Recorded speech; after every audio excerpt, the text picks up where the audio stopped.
Okay, man, are you ready to go? I'm ready to go. Now, come on, now crank this motherfucker up.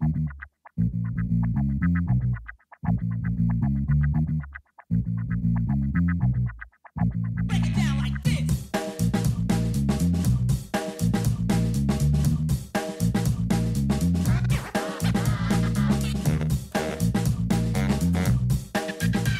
Hello, Internet. Gino, that Guido Greco here again with another episode of Deep Listens, and today it is time to get into Final Fantasy once again. 1, 2, 3, Fantasy. We're playing the third Final Fantasy game, and joining me as always to discuss all Final Fantasy related things, Chris ZombiePie Redacted. Hello. All right, guys, everybody, we got a new food review. It's called ZP's Got COVID, and now he's got to take his Paxlovid. So we're going to see how this review goes today. Got 3 big pills, 2 pink ones, 1 white one. I would say something about in the pink, but, you know, I think that Gino wouldn't appreciate that. By saying I would say that, you de facto said that. But go ahead. Please take your pills. And remember, the pink pill, are the 2 pink pills the same pill? 2 of the same thing? Correct. Okay, so we need to know the difference between the pink pill and the white pill. Joining us also to discuss Final Fantasy III and so the pinks are Nirma Trelavir, and then the white pill was Ritonavir. Sick. Okay. Joining us also to discuss Final Fantasy and these drugs, Jeff Rud. Hello, Jeff. Hi, I'm excited to be on the status update for Final Fantasy III. That's the joke is what you do in Final Fantasy III is you update your status so you can go into dungeons. Okay. Yeah, so for those that don't have the pleasure of using Paxlovid, it leaves like a horrible bitter taste in your mouth for about 3 to 4 hours that you just can't get rid of. It's just a side effect. Like it deals with the whole, COVID got rid of your taste and smell with, now everything tastes like your tongue is coated in ash. So is that the pink pill or the white pill that makes your tongue taste like ash? The white ones. Okay. How's the pink one? I can't taste it because everything tastes like ash. All right, so how many stars would you give Paxlovid out of 5? Well, probably a 5 out of 5 because it's probably going to prevent me from dying. Okay, that's fine, but like from a taste perspective, like would you... Oh, 0 out of 5. This is awful. Okay, because like as a child, they used to give, when I would have antibiotics, the antibiotics would taste like bubble gum. And I was like, wow, this isn't so bad. Or like when I'd get fluoride and they'd give me a choice of flavors, and I had a s'mores fluoride once on my gums and my teeth. Oh, speaking of things that would make you happy, I've got other foods, but you need to do the introduction to the thing and the thing and the thing. Yeah, okay. So before ZP gives himself actual food instead of drugs to keep him alive, reminder, you can get in touch with the show at DeepListensPod on Twitter, deeplistens.libsyn.com. We have our comment sections, and deeplistenspodcast@gmail.com. That's where you can send your emails. Reminder, our 200th episode rapidly approaching. Get your emails in. Get your comments in. We're having a special guest. Maybe it's the host of the show who hasn't been hosting in a while. So, you know, if you have something for him, maybe do that. And a reminder, if you want to support the show more directly, you can do so at patreon.com/deeplistens, where subscribing to the show gets you access to our Discord. It gets you access to conversations with the fine hosts of the show. You can also put a game on the slush pile for Off the Deep End, the show that Jeff and Chris host. So that's a thing you can do, and we are just a scant few patrons away from having to play Sonic 06, a video game. I would trade your game with the game that we're supposed to play. What are you supposed to play? We're supposed to play, Jeff, why don't you do the introduction? Perhaps you're familiar with a certain Ultima 9. And then after that, Jeff, what's the extension beyond there? I believe it's Mass Effect Andromeda. No, it's Lunar Dragon Song. Or not Lunar, it's Lunar... No, is it Andromeda and then Lunar? I think You so. know, we'll burn Yeah. that bridge when we We'll get. burn that bridge when we get there. And Excellent. also, friendly reminder for people that remember when I said this last time. If you're already a member of the Deep Listens Network, we're looking to expand the community. Double your current donation amount. Think about a friend that you think would interact well with the rest of us. And feel free to talk and network with Gino to give them an invite so that they can join the fun as well. We're Yes. just looking to expand the community. So you doubling your current donation amount could, consider it as a gift. Okay, so that is the requisite reminders. Also a reminder, it's been about a year since Roe v. Wade was struck down, so if you can, please do support the National Network of Abortion Funds. It's helping people get the reproductive health care they need despite wherever they happen to live in the U.S. So, without further ado, ZP, please tell me what food you're putting in your mouth. So, Gino, I thought that, I'm going to say some things that don't always agree with you. So I decided to, again, pick something that I know that you eat rather commonly, that I've, ever since as a child, been afraid of, that I don't want to eat these things. They look gross and they're scary. If it's edamame, you have to take it out of the pod. I've got 3 different types of radishes. Oh, cool. Okay. I've got the normal little pink ball things. Yeah. Then I've got the one that has a weird French name where it's purple and then it's white on the tip. D'Avignon. Okay. And then I've got ones that are small, but they're white. Now, this is the part where, Jeff's like, you said you're part Japanese. You've never eaten a daikon before? And it's like, yeah, I have had a daikon, but it's usually pickled, and it's not actual radish in, fresh form where I'm biting into it. Okay, so live you on air. are having these raw. Mm-hmm. Okay. Yeah. Okay. All right. Go ahead, and which one are you taking a bite of first? Normal pink ball thing that Okay, so you the red- normally a get red radish. served. The Okay, supermarket so this radish. This So is a Jeff, supermarket as radish. he's doing this, go ahead and take a bite. Oh, he ate the whole thing. Okay, so Jeff, how do you usually prepare your radishes? You slice them fairly thin. Yep. Incorporate them into a salad. Yep. I like to put them on. Mouth burn. Yeah, on a nice white bread. Oh, With, it's some like butter. I'm eating pepper spray. What the Um, fuck? You can just eat them with some butter, and that is it. Just smear some butter onto a radish and have a little bite. That's Yeah, it. so- Oh God. Radishes have a lot of flavor, so I wouldn't advise eating them like an apple. You really want small slices if man. they're raw, so that you get a little bit of the flavor instead of this. Why? You can also cook Why? them, and they become much less bitter if you cook them down. God. Yeah. Why is it? My mouth is on fire. I thought that the COVID would make sure that I didn't taste that. So radishes, ZP, are a very intense flavor. They're very bitter. You want them used judiciously, and you've eaten them in the most offensive way possible. To the Well, palate. let's get that. That was the normal table radish. Yep. That was like a 1.5. That was bad. Yeah, if you don't like bitter, Okay. I wouldn't recommend All right. it. Well, this is where Gino's going to talk about, I eat a radish salad all the time. Oh, it's so healthy. It feels so fresh. I have a nice Vin Blanc with my radish salad. Thank you very much. Eat we're your gonna have the radish. French Stop radish delaying. now. Oh, this is the same shit. Yep. It's the same thing. So Jeff, have you ever had Vegemite? No, actually, I have not. Okay, because a lot of the things, Same thing. a lot of the things that you said you do to make radishes more understandable or delicious with butter and all those sorts of things, that's what you do with Vegemite as well. Basically, anything really bitter, you usually cut it with a My fat. mouth hurts. Yeah. My mouth feels numb. You've got one more. Chris, my only question is: Have you bonked these on your head before you've Yeah, tasted to them? see if they're fresh. Oh, water's not making the pain go away. Probably not. No. My mouth, the lips of my mouth burn too. I'm glad Okay, it's the this lips is of the- your mouth.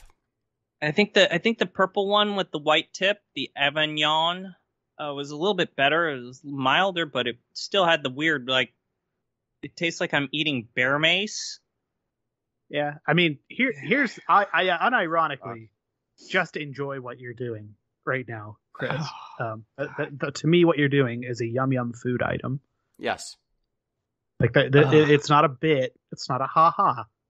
I'll say the most use I get out of a radish at this daikon point that my grandma used to make was pickled and it had soy sauce on it. Yeah, I like a pickled daikon. That's like one of the 4 sushi items I really go out for is like pickled daikon maki roll, basically. That's pretty good. Not a huge sushi guy. I like a radish in a pozole. Like you shave some pozole or a radish really thin, and that as like a garnish on pozole is like a perfect food item. It like really pairs well with that. It's like fatty and it's spicy. And... Chris, eat the third one. That's it. No, there's only 2. Chris, eat the third one. There's only 2. Maybe the third one tastes different. Okay, this is the white one. Maybe it tastes better. Take your medicine. No, same thing. I like the symmetry of 2 pink pills and a white pill, followed by 2 pink radishes and a white radish. Take your medicine. Jeff, are you a big bitter food person? I don't mind a bitter. You know, it's like a flavor that brings out other flavors really well. Yeah.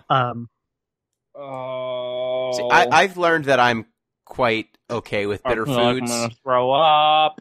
Because when I had eaten Vegemite with some Australians, I did not put butter, and they were like, "What are you doing?" And I was like, "Oh, it tastes good." Am I going to throw up? I mean, just like bitter, like just like a lot of herbs, basically, and like just big herbaceous rice, just the taste of coffee, even just kind of like broccoli, cauliflower, just kind of a Cretaceous. I don't know if that's what you want, but I like it. Yeah, I mean, I'm the guy that was like eating a kale. raw kale on a stream. Yeah, like a kale. Ew. Yeah. Kale's too bitter for me. If I'm gonna eat kale, it has to either be baked into like a kale chip or something different. Okay, well, so that's 3 1.5s. Is that correct? I think the white one was a little bit better, so I'll give it a 2. Excellent. Radishes. The white ones are a 2. The pink ones are a 1.5. Well, does that make me a radish racist? You couldn't even say it. Say that 5 times fast. Racist radish. That's a weird Garbage Pail Kid. Okay. I'm glad you had your monthly vegetables with us. Look forward to doing this next month. Yes. We get to have some more vegetables. Yep. Do radishes have nutrition in them? Yes. Yeah. They do. I would say they're not calorically dense, but they probably have, like, per 100 grams, a fair amount of, like, vitamin content, mineral content. Yeah. Okay. All right. So, without further ado, Final Fantasy 3. Jeffrey, what's Final Fantasy 3? It's the 3rd entry in the Final Fantasy series. Yes. It says right on the label. What are we? Honestly, what I are we don't doing really know here? what you're getting at. What is this one? What's its deal? Okay. Final Fantasy. So Japan, Dungeons and Dragons, Dragon Quest, out of a blender. And like manga art it or mangaka, because you get that Toriyama touch in there too. So this series started in 1987 and is sort of a call and response relationship with a series called Dragon Quest Aka Dragon Warrior in Japan. This game came out. What was the exact? This came out between Dragon Quest 3 and Dragon Quest 4. Now, why is that like the meaningful measuring stick for this game? So this came out actually after Dragon Quest 4. This came after Dragon Quest 4, so yeah, like 2 months after, which makes it even more insane. Dragon Quest 3 introduced a job system to a JRPG formula they had already been like very, very, very successful with. That in and of itself cribbed a lot from North American CRPG design, in particular Wizardry.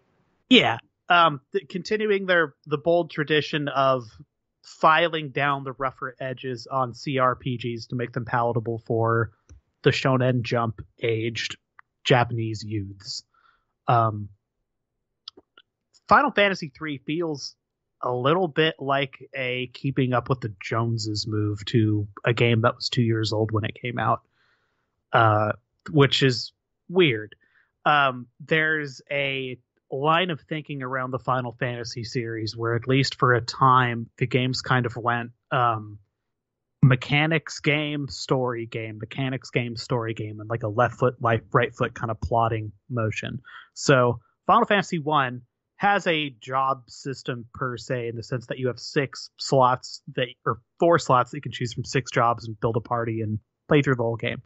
2 is a storytelling exercise with some weird systems, also keeping in a weird Nintendo tradition, not the company, but Nintendo, the platform, the Famicom, the NES. The second game in a series is always like the weird one. You know, like your Castlevania 2s, your Zelda 2, Fire Emblem Gaiden, Fire Emblem Gaiden, Super Mario Brothers 2, really both versions. Final Fantasy 3 sort of steers the boat back towards feeling like a proper sequel of sorts to Final Fantasy 1 in some ways. The difference being they have taken some of the story beat things that they learned in the process of making Final Fantasy 2 and some of the broad concepts of job systems that were already extant in Final Fantasy 1 and then, had a really good kind of working blueprint from Dragon Quest, and kind of rolled them into a really, really big cigar. This game came out about 6 or 7 months before the Super Nintendo debuted in Japan. So it's sort of a last breath of the Nintendo. A last breath, yeah. Entertainment system. Final Fantasy IV came out in 1991, I think, like late. They were all the way. Oh, by the way, they were banging these out like one a year for a very long time, just about, which is really insane. But yeah, this is a 512 kilobyte cartridge. So like a 4 megabit game. I think the first Final Fantasy was like half of that. So, I mean, it is big for Famicom. Like, I think the largest commercial game that ever came out on there was a megabit or 8 megabit. So 1 megabyte game. And it was like Metal Slayer Glory, I think. So, I mean, in terms of relative Famicom game sizes, it is an overstuffed thing. To get to the meat of it, I think what they stuffed it with is interesting. To be as charitable as possible, it's like Final Fantasy. It's the same sort of like, spoilers for how this is actually going to go. I like this game more than both of you because I like the. I don't know that that's true. I mean, it's got a nice grind feel to it in a way that I got on with Final Fantasy 1 and 2 just fine. I just think kind of the cruft around that grind is worse. My argument about this game is that it set the stage for. So if you could say Final Fantasy IV is like, what if Final Fantasy II played better in some ways? Like, it tried to be story focused. It had a lot of guest characters. In some sense, it was trying to tell a big narrative story. 3 is what sets up Final Fantasy V.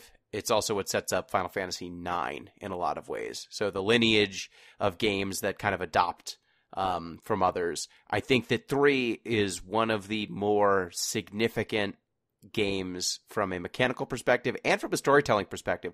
It does some things that kind of came to define the FF series through the Super Nintendo and PlayStation eras. So I had never played this game before. And coming to it now, especially, so how do we each play this? I played it on the Pixel Remaster. Remaster. Yeah, I've played like the first hour of the Final Fantasy 3 Famicom version a dozen times probably, but never much deeper than that. We should probably talk about that too at some point. I want to say something. So I Yeah. played the Pixel Remaster. That's the version that I'm going to finish. I played about 10 hours of the 3D remake. Yeah. So that's the other thing that we should probably but address. We'll talk about later. That will be a separate one game that we will rate separately from the Pixel Remaster. Oh, it almost deserves it. But He said that. That means that opens the door for doing Final Fantasy IV twice as well, just to be clear. Jeff, I will put my quarter down right now. When we get to 4, I am playing the 3D remake.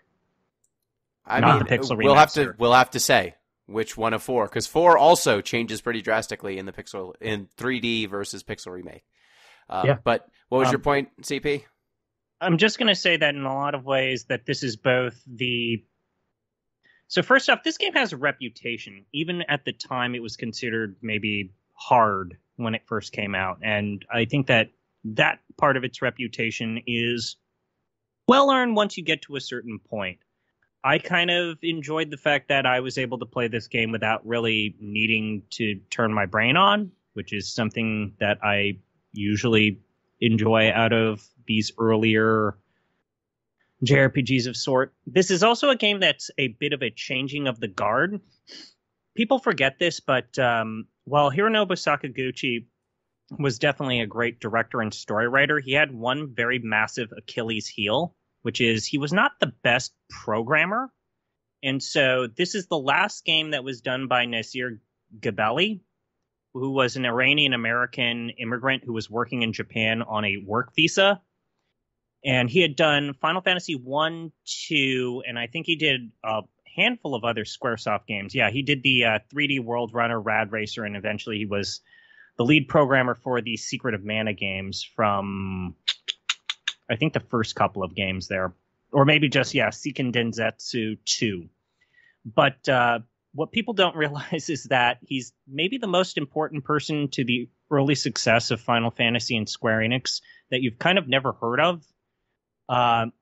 He was so critical to the development of Final Fantasy III that when his work visa expired and he had to go back to Sacramento, California, Square just sent the entire programming crew to follow him and complete the game in Sacramento. Ha! I did not know that. So one of 2 Final Fantasy games that was done in the United States then. Yeah. The other basically. being 9. That's fucking wild. It's also wild because this game did not get released in the US until the PlayStation Anthology? Yeah, well, not no. even, right? Yeah. It wasn't included in the anthology, so it was the Matrix Software re-release in 2006 for the Nintendo 3DS, or the DS. Yeah, it was the DS release was the first US release, and then they did a mobile port and and this Pixel remaster. But this game was made in the US, but they did not bother translating it for a decade and change? 15 years or so? So this was one of the early targets for fan translation. And I don't want to dig too deep into this because I'm not 100% up on the entire history of this process, but I can tell you for sure, based on when Final Fantasy 3/6 and then 7 kind of hit in the United States, the nerds who knew at that time were kind of well aware that there were a couple of these games that hadn't made it over, and fan translations of Famicom games really started tumbling out, kind of after Nesticle, which was an early Nintendo emulator for Windows PCs in 1995, I think. Again, don't put too much weight on this. Final Fantasy III was an early target along with Final Fantasy V for fan translations, and I'm looking in ROM hacking right now.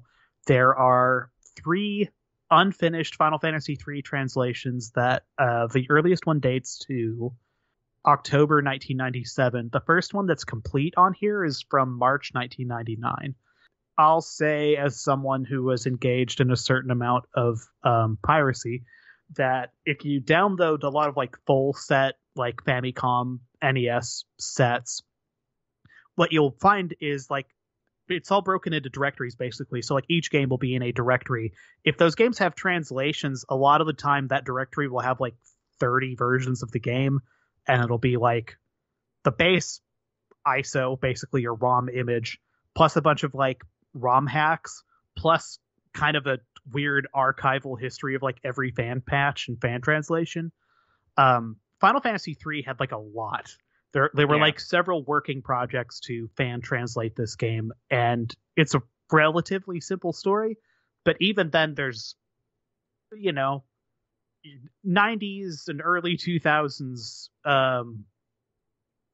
like the classic sort of translation foibles that happen, right? Like, do we want to go very literal? Do we want to interpret this? Yeah. Japanese to English, you have a lot of metaphorical or, obtuse language. It's also important to note that even though this is a late Famicom game, it was one of the largest games to release on the Famicom. It pushed, I think, the storage at the time to 512 kilobytes on the single cartridge, which made it like the second highest capacity game for the entire console. Yeah, there's the I'm on Boot God's website right now. There's a joint ROM Final Fantasy 1 and 2 that is also 512. I think Kirby is 768, so it's like a 6 megabit game, but there's not a lot that got bigger than this, and I think Metal Slater might be the one that's like twice the size. So you really had to push the boat out to make a bigger game, and like in some sense that's like a technical achievement. In some sense that's also just a cost thing.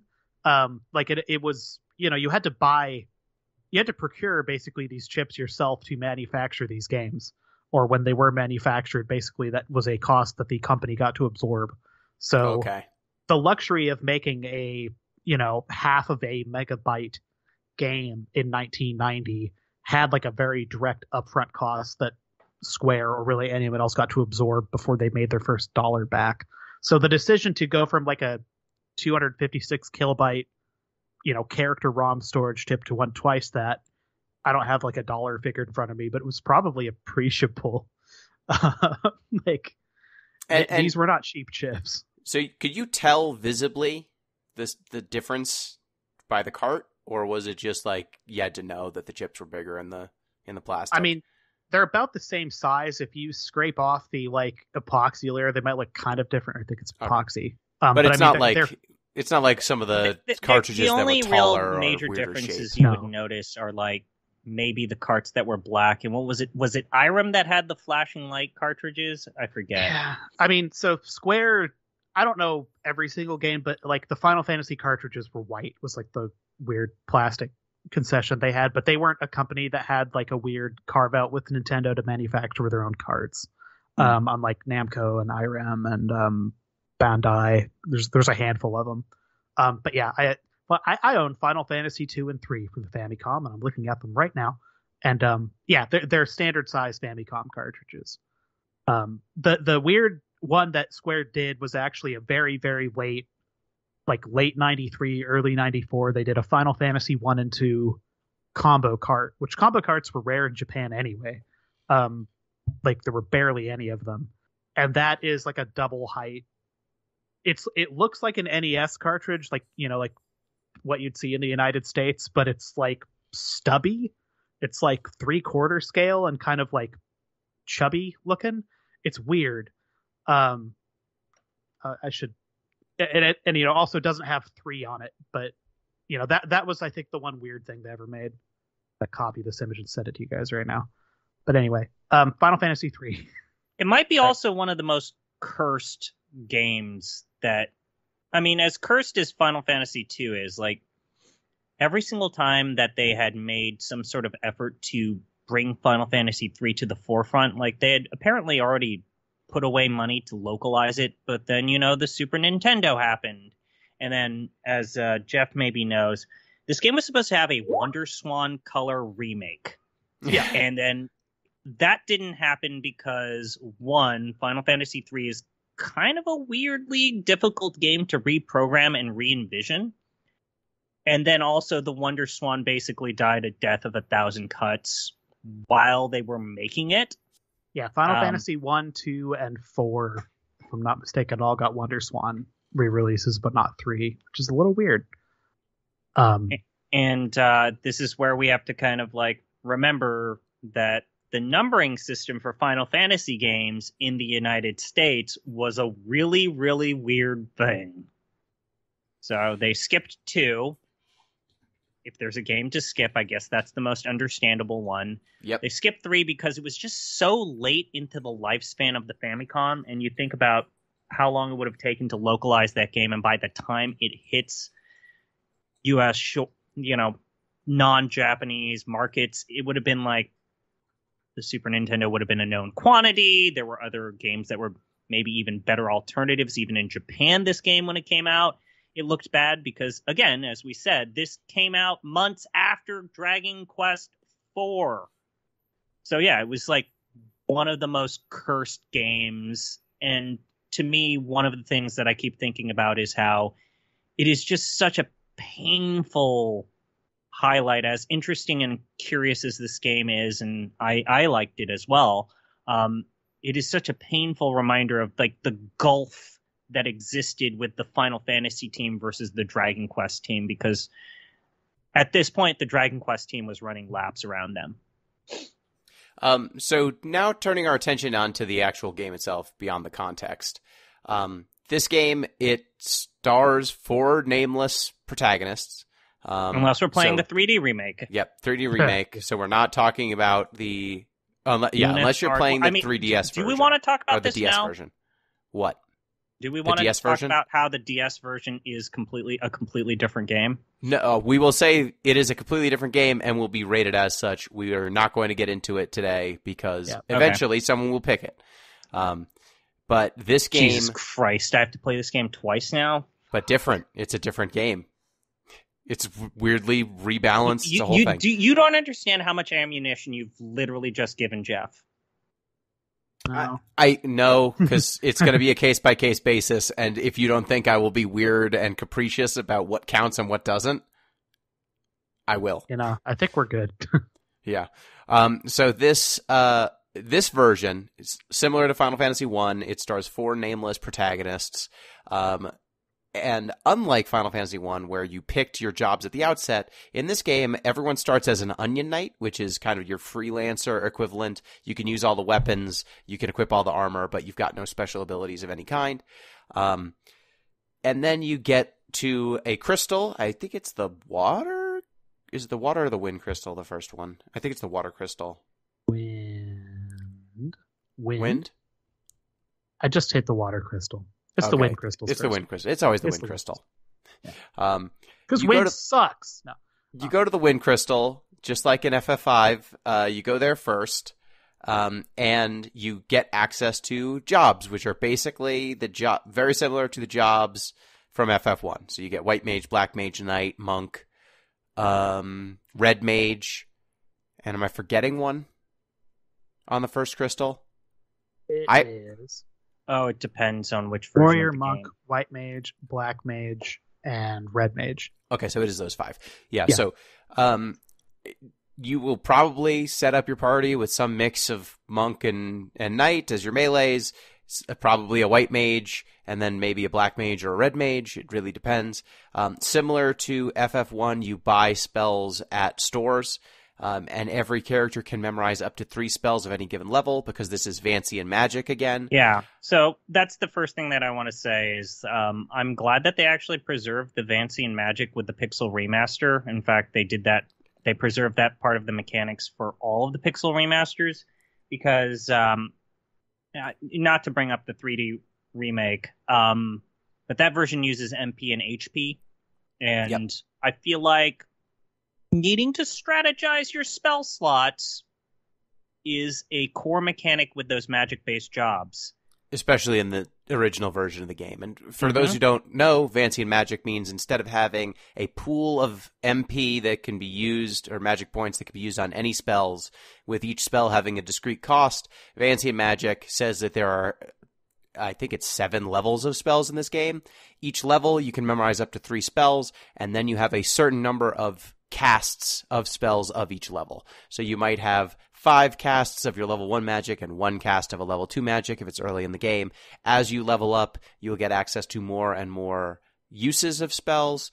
You'll get access to the higher levels of magic. And as you get different jobs, there will also be jobs that are better at casting magic. So like Black Mage turns into Arcanist? What is it? What does it evolve into? There's like an upgraded version of Black Mage. There's an upgraded Magus and Mystic. Magus and then, yeah. They're just upgraded versions of Black Mage and White Mage. So they just have access to more uses of spells. They have better stats. They're strict upgrades. This game has a lot of jobs that are strict upgrades of existing jobs, similar to like in FF1 where you would meet Bahamut and he would just level up all of your monks to black belts. In this game, you just halfway through get access to the evolved versions of these jobs.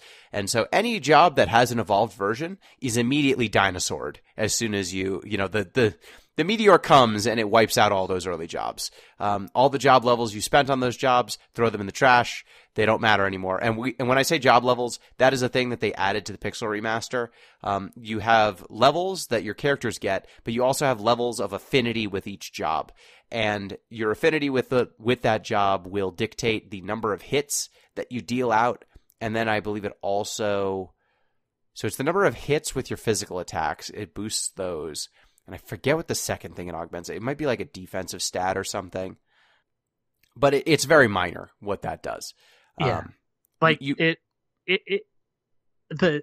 way that this is all implemented feels like it's weird to think about this versus something like Final Fantasy V, which we have two people here that have done a 4-job fiesta, if not like 100, and then one who's like considered it. This game is very unconductive to doing something like a 4-job fiesta. In fact, I would say it's impossible. For reasons that we'll get into. But like practically speaking, you kind of build a basic Final Fantasy 1 class minus the thief, which is kind of a middling class anyway. And then, like you said, there are kind of linear direct substitute upgrades that happen through the course of this game. And then there's just like cruft. Then there's weirdo classes that like you could play these, I guess, if you want to play a worse game. But a lot of those unique classes, so like Thief, for example, is one of them. Like Monk has an evolved form, Knight has an evolved form, Warrior has an evolved form, Black Mage, White Mage have evolved forms. Thief will allow you to open locked doors without having to spend magical keys that you can buy, so you can just open them. It also gives you access to fleeing from battle, which is, guaranteed running, still good in every Final Fantasy game. You get Sage, which is a really weird job. You've got access to books as your weapon, and Sage's thing... Scholar, right? Sorry, Scholar. Yeah, Scholar. I'm mixing up Scholar. Scholar, books are your weapon, and you have the ability to study enemies to learn their elemental weaknesses, which is a spell that the White Mage just has, called Libra. Yeah. But the Sage, it's like a high-level spell for White Mages in the mid-game. Sages can just do it. So they just throw a boss at you in the middle of the game who changes elemental weaknesses to kind of force you to use the Scholar. There's a Dragoon, which can jump in the air. This is the first game with Dragoons in the Final Fantasy franchise. No, there was a Dragoon. There was. Dang it, there was. This is the first where a Dragoon means something, I guess. There is a Dragoon in 2, but it's mostly aesthetics with Ricard in 2. In 3, you get the jump command. Like, you get the iconic Dragoon move. And Dragoons deal extra damage to flying enemies in this game, which is cool because they throw a boss at you who, if you don't have Dragoons because they fly, it just murders you. Right. There's a section of the game where you have to cast Mini on yourself because the dungeon is small. So you need a White Mage who can cast Mini because that's the only way to get into the dungeon, which is why I'm getting at what Jeff said earlier. A 4-job fiesta might be impossible with this game. I think it is in fact impossible because if you do not have a White Mage, you cannot go into one of the early dungeons. If you do not have a White Mage, you cannot go into like multiple dungeons. It is the weird gate to like the first several dungeons of this game, and it's like it just feels half-assed to me. Like it just kind of bums me out because you wind up having to. It becomes very rote. It's just like, oh, I need to either cast the spell on me 4 times and then buy 4 items so I can go do this, get through a hole, and then immediately cure it, or burn spell slots. Like either way, it's a time wasting mechanic. Jeff, you can cast it on everyone, right? At once? You don't have to cast it. Okay, good. But, I mean, Jeff, Gina, this kind of gets to something that I've been meaning to bring up, but this game has a reputation of not just being the hardest game, but it's oftentimes grouped in as a bad one. And in terms of the overall rankings of the Final Fantasy franchise. And I think that the half-assed nature of the job system is part of it, but then also, yes, the weird ways in which they're trying to opt you into using these jobs at least once. Like, please, for the love of God, use the Scholar. We're going to design a boss for it. Oh, man, you're not going to use the Dark Knight unless we do all of that weird halving bullshit. And so they tried to make this effort to encourage you to explore all of these jobs. And like you said, when the Dragoon could just kill birds by just jumping on them instantly, that's great. But then it's like, I guess there's a boss where you have to do it. It's just inelegant. It's very inelegant. Instead of what makes 5 so replayable, and why the 4-job Fiesta is what it is that you can get through that game with any 4 jobs. Mm-hmm. It's possible. And sometimes it's easy to get through with any 4 jobs if you know what you're doing. In 3, they give you a square peg, and they say you gotta put it in the square hole. It's not going to work if you don't put the square peg in the square hole. And that's just a much less interesting design. Now, I understand why they did it. This was the first time they really made a varied job system where you could change jobs. So kind of getting people to use the jobs that are not the ones that were in FF1, it seems like from a design perspective, they felt they had to go outside of their way to force people to use the jobs. Otherwise, they would just go with what they did in Final Fantasy 1. Because for combat efficacy, the jobs from 1 are the best jobs in a lot of cases. They're very good. They, at the very least, you don't have to move into something else. But once they present you with places that force you to do it, I found like the Thief is really good in this game because it has a very high agility stat. You could just get a ton of hits with weapons with the Thief, and you can ride the Thief till almost the end of the game. The Scholar is can surprisingly deal a decent amount of damage with books. Free Libra, that boss that kind of compels you to use Scholar. I rejected that and just face tanked it. Totally fine, totally doable. Not worth changing out at all. Which I guess is sort of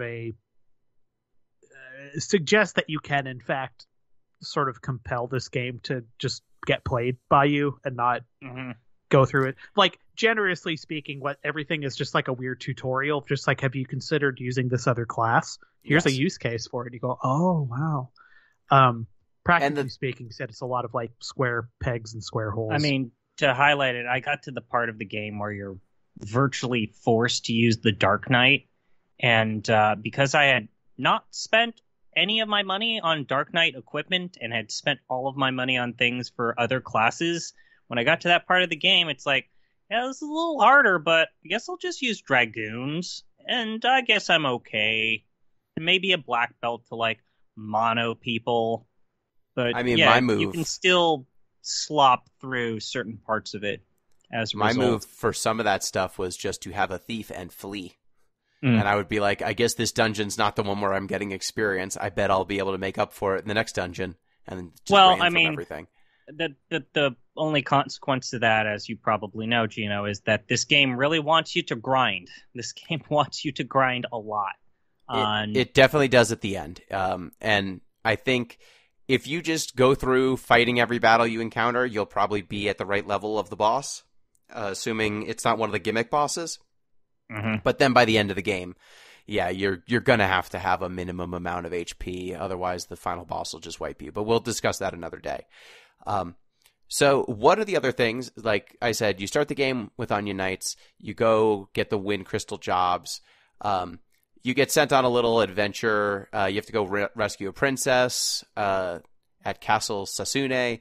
You have to go save Princess Sarah. You go to the Mithril mines. You go through a cave. You find Sarah. You defeat an evil djinn.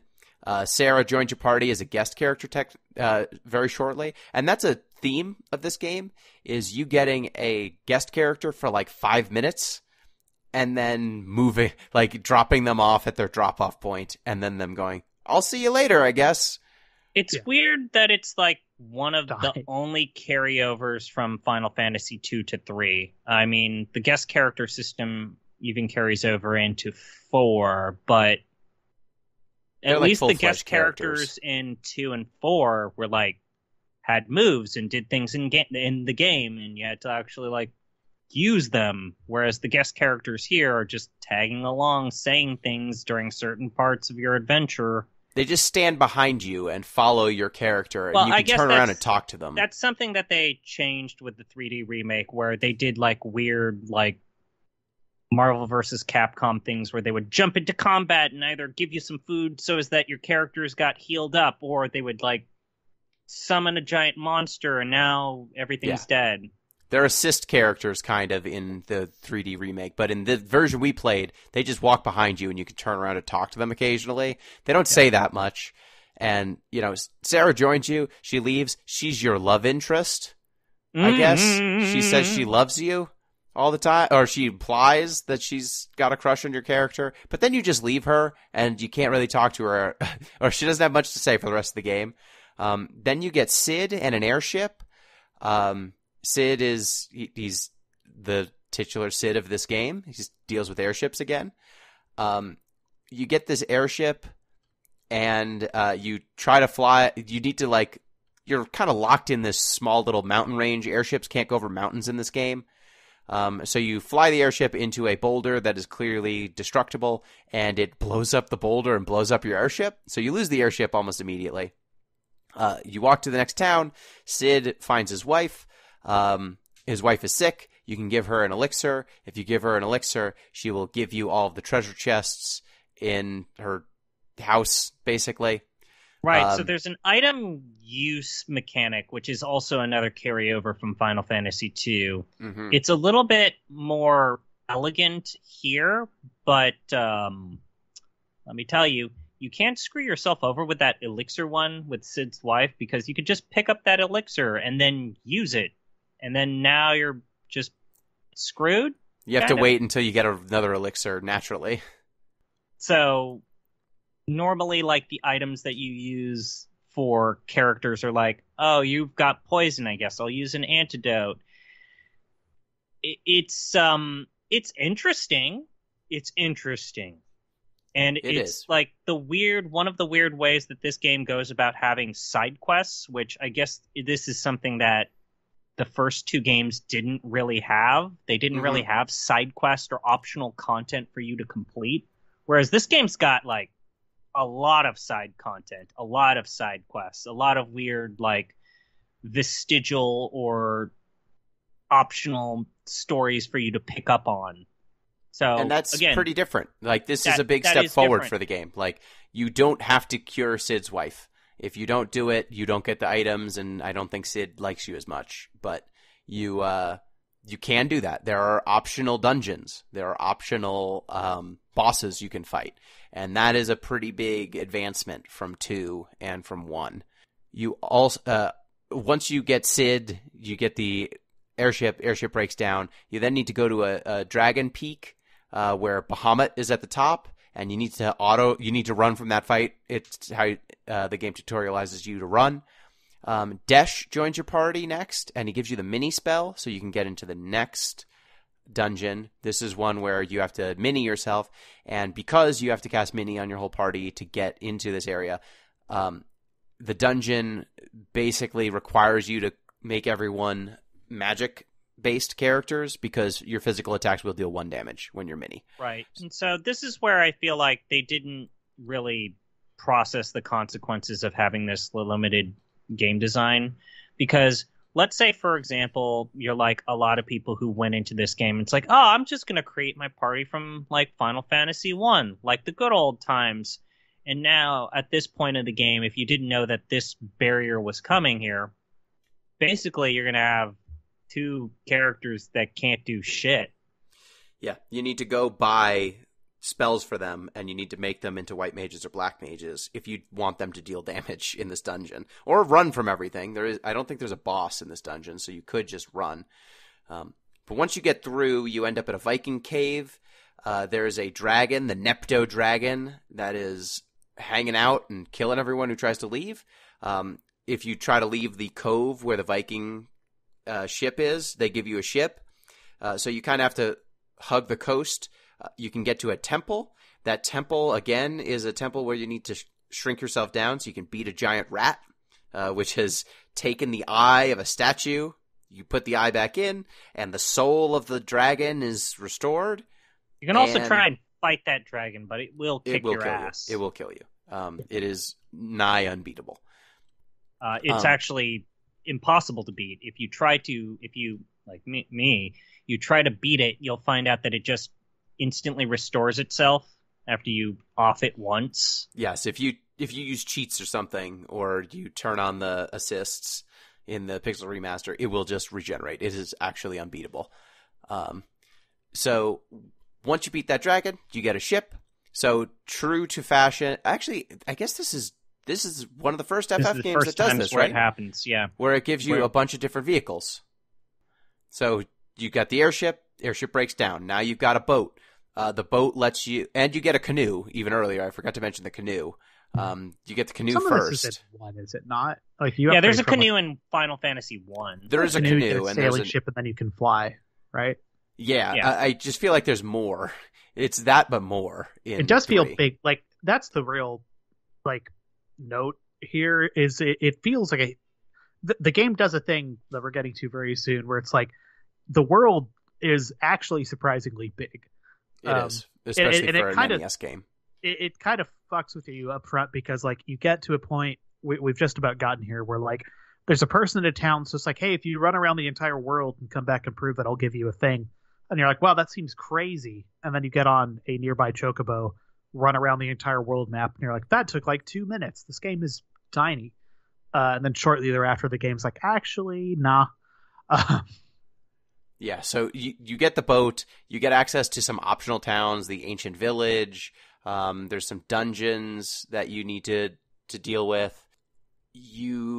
There's like this floating castle that is a big tree that you need to deal with.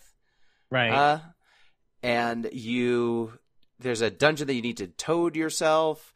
And you eventually need to go to the Tower of Owen, which is this tower that is keeping... It turns out the landmass you are on is a floating continent, and it is kept aloft by magic from the Tower of Owen, which is this magical tower that Desh is the caretaker of. You go to the top of the tower, there's a Medusa up there. After you beat her, Desh jumps into a giant fire pit and says, I'm going to save the world, bye! And so he throws himself into a fire so that you can keep the floating continent from colliding. Beating the Tower of Owen removes a whirlwind or a whirlpool that prevented your ship from getting into like an outer ring of ocean. Mm-hmm. So like you start out trapped by mountains and rivers. Then you get a canoe. You can traverse the rivers. Then you break down a boulder. You don't have a vehicle, so you're walking distance only. Then you get a boat, but the boat can't go outside of a little cove. Then you clear the dragon. Now you can go outside of that cove, but there's another concentric circle. ZP, it's almost like the flat Earth map. Oh my God. On the Discord. It's circles. Oh my God. Circles. No. Circles. So the one thing I do want to say as like an improvement, because I think that we all remember Final Fantasy 2. Like a part of us we can't forget it if we Final if we Fantasy wanted 2. to. Let's just say, thank merciful Christ, they learned that these dungeons can be short and they don't need to be these horrible labyrinth like murder simulators. Yeah. Because boy, merciful goodness gracious, at least I would almost say that the dungeons in this game are shockingly linear to a fault, to where it's like they add almost no room for exploration other than weird little hidden passages. Yeah. If you can notice the little cracks on the pixels, you can figure out that there's a hidden passage here, which I know that Gino's the complete opposite of me. I think that the fact that the overworld shows all of the hidden passages the minute that you touch one, I think that that just completely spoils the sense of discovery, and that's part of the appeal of this. That's the Pixel Remaster map. So that map will basically reveal every hidden passage if you touch any of them. But only when you're in them. So like if you step out of a hidden passage, they all wipe away from the map. I found it convenient. It also, obviously, like you said, ZP, it completely removes any suspense of it removes exploration. Almost all of the suspense in the sense of the exploration, because there's a shocking amount of gameplay and content here that you can just miss if you don't check random walls, which is very much like the weird wizardry D&D thing of this game's heritage. Yeah, like weird amounts to like again, I'm a little ahead of where we're talking about literally in the game right now, but like skipping those little gaps in walls, like you go raid that castle basically after getting the water crystal or somewhere in there, and there's like 40,000 gold or something just like laying around it, like more money than you've made, like 5 times as much money as you've made over the course of the entire game, just hidden in rooms, like an insane amount of money that if you aren't engaging with that system, you just kind of leave. At this game, like the Pixel Remaster, has definitely sanded some of the edges off this. Like you can dig around in like the map system in this game, and it'll just tell you how many chests are in an area and how many you've opened. Like, so you're like, it's just like, oh, I've definitely missed a wall here somewhere. I should probably go back and poke around if you feel so inclined. It's just odd. It is odd, but Jeff, with so many jobs and so many merchants, and each merchant across all of the multiple towns have different things, I actually didn't really ever feel like I had enough gil to buy everything or remain up to date with the jobs as they came in. Like, you're pretty resource poor unless you do a lot of that additional exploration-y bits. And I will say also, most of the weapons and armor are job locked, so there's not that much shared content between the jobs. So if you don't find some of the weapons and armor caches, you might just not have equipment for a job if you wanted to swap to it. And there might not be a vendor who sells the equipment for that job. So it is weirdly fiddly in spots if you just don't find the right equipment. You don't open the right door or go down the right hidden doorway, because there are like candles and different bookshelves and things that you can click on that will open secret doors occasionally. So you want to find those, especially when they're like in major castles or things. So once you get past the Tower of Owen, now you have to kind of take down that big floating tree thing, but you get access to the outer rim. So you can go to the Dwarven Hollows, which is the next dungeon. There's also some towns. You can go to Argus Castle too, that has a bunch of secret treasure chests and things. If you go into the Dwarven Hollows, there's a boss. You beat him. What is his name? It's with a G.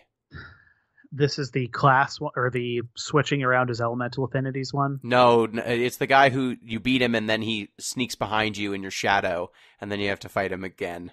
Oh, God. I know he's got a card in the FFTCG. That's what I'm remembering.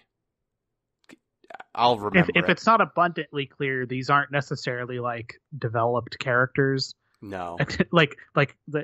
It's pretty easy to forget a name of someone who's like, I'm the boss, and then you fight them and they go, actually, fight me twice. Like, oh okay.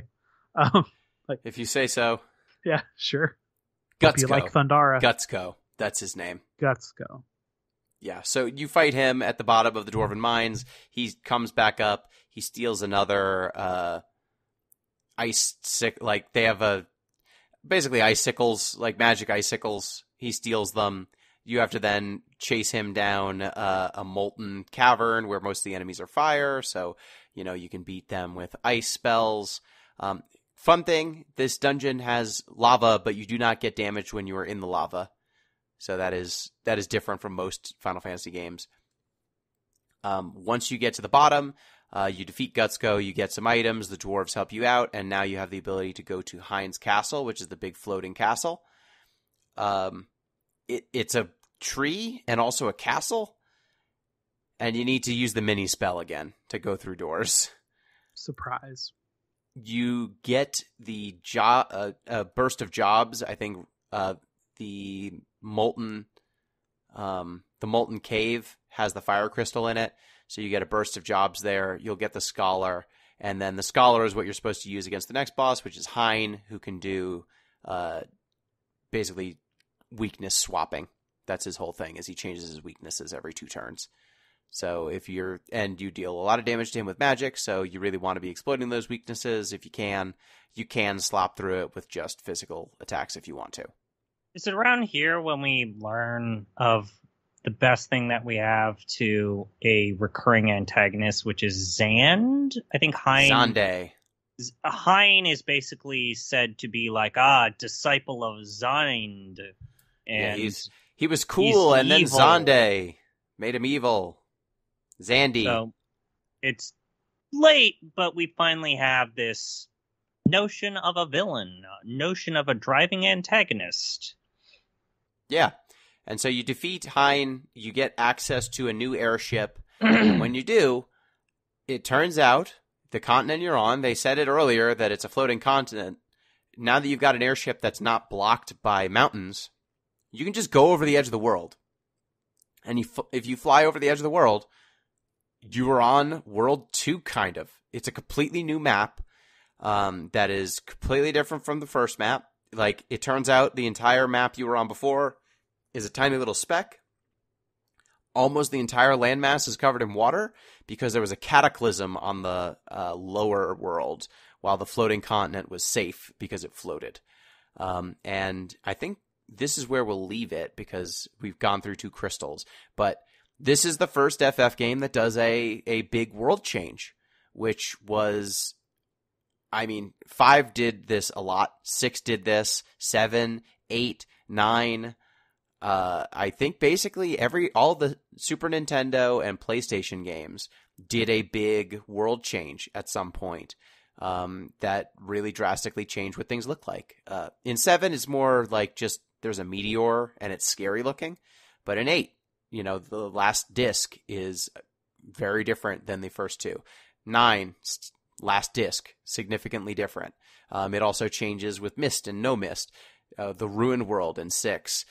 5 swaps worlds 3 times over the course of the game. So it's interesting. Like, this was the genesis of one of the go-to moves that Final Fantasy does. At 4, you go to 4, no spoilers because we haven't done 4 yet, but some stuff happens in 4 that changes the world that you're exploring. So yeah, what did y'all think of that? I feel like it's an important moment in the series. And kind of explains why there was so much memory. I was definitely kind of like, I also like the impact of the reveal here because, like, it's 99.99% just water. Like, they introduced it as, like, the flooded world. Like, there was this horrible cataclysm that destroyed civilization as we know it. And you actually see it, which makes the part where you need to find where you need to go slightly annoying. But there's only like 3 places to go. Yeah, I know, but it's a huge map and everything's separated enough to where it's annoying enough doing that. It's annoying kind of to fly drive. It's a long drive. Like that ship is not fast, Gino. No. The airship is the second airship they give you is shitty. It's a shitty airship. Yeah. But yeah, so it's an impactful scene. I don't know how, Jeff, you felt about it. Kind of the same. Like, there's being very charitable to it. It's like there's some visual storytelling going on. It's like, wow, what the hell happened here? And then you start encountering people down there, and it's just like, wow, shit got bad with this seems like the elements are out of balance in the world, and you need some heroes to put them back into balance. Though it is funny that they go, this place is flooded, but everyone was petrified, and they're all petrified under the water. So if you were to remove the water, everyone would just come back to life. Yeah, we'll be fine. It's okay. Which, I mean, I guess, it's the water crystal and the earth crystal are the ones left, so people got petrified and it got flooded. I mean, presumably, this is the same, like, Wind Waker logic, right? Like, the whole world got flooded, but, like, it's fine. Everyone's fine. It's fine. It's cool. All the classic characters that you know and love are still here. Don't worry about it. It's cool. It's cool. It's just, it's really in a game that feels like trying to tell a story is like its 5th or 6th priority at best. For sure. This game, if it didn't have the environmental storytelling, it would have almost no storytelling.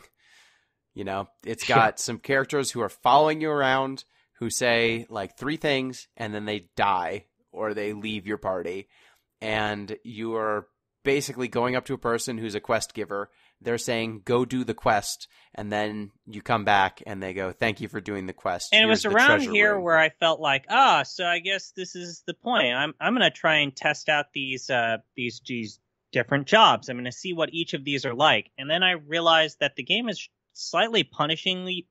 It punishes you enough to where experimenting with different jobs is not an easy process. For example, let's say that I'm going to have my warrior try out black mage. Oh wait, switching jobs means that the previous job zeroed out all of your spell slots, and now you're not going to get them back.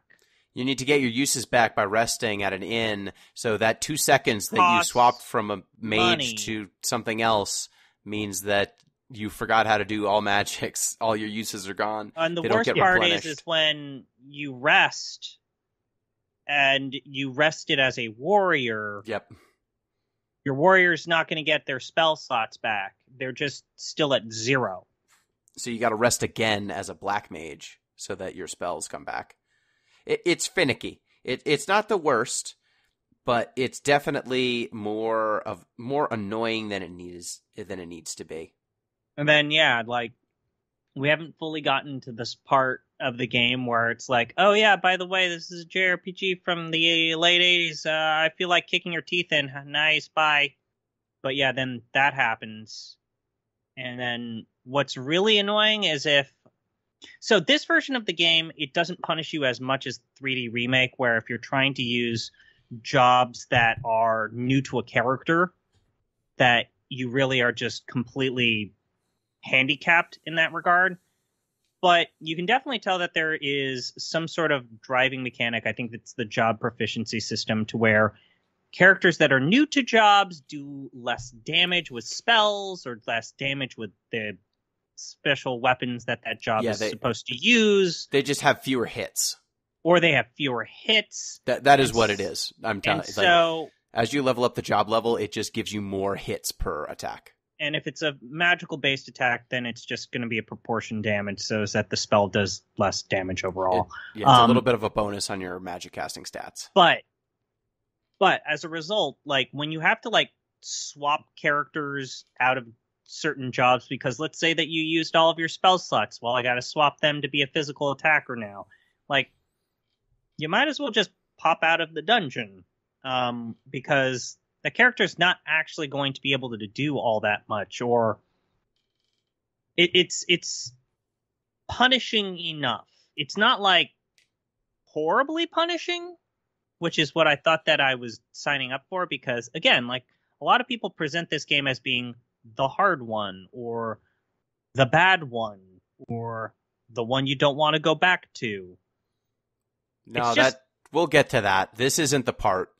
We'll get to the part of that, but it's just really, really slow. These jobs don't progress enough or quickly enough to where I feel like you get a good taste, even when you put in 2 or 3 hours into some of these jobs. Some of the best spells still aren't unlocked out of a job after you put an hour into them. Well, yeah, I mean, it's because this game does not have progressions for the jobs. The jobs are what they are. You get more hits or deal more damage if you stay in that job, but the fundamentals of what the job does do not change at all. Yeah. Like, if you are a Dragoon, you have jump. That's all it does. That's the difference. You equip lances and you have jump. That's it.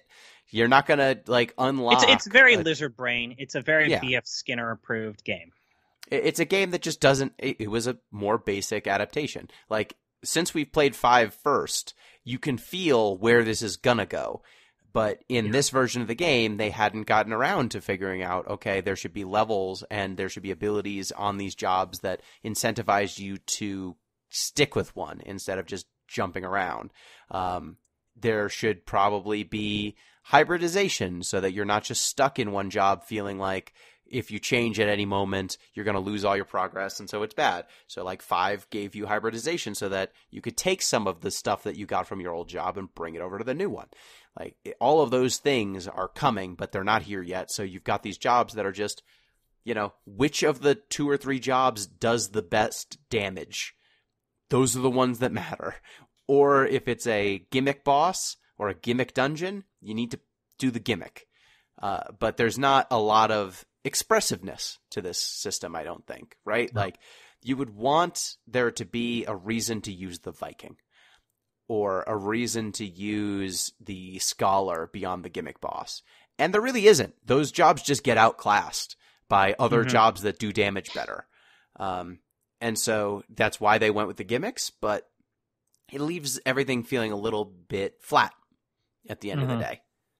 The fact that they only have one healer, I feel, is also an oversight. You could say that using items for the Scholar is the way that you work around that. But yeah, I agree. Boy, howdy. But you can't, really.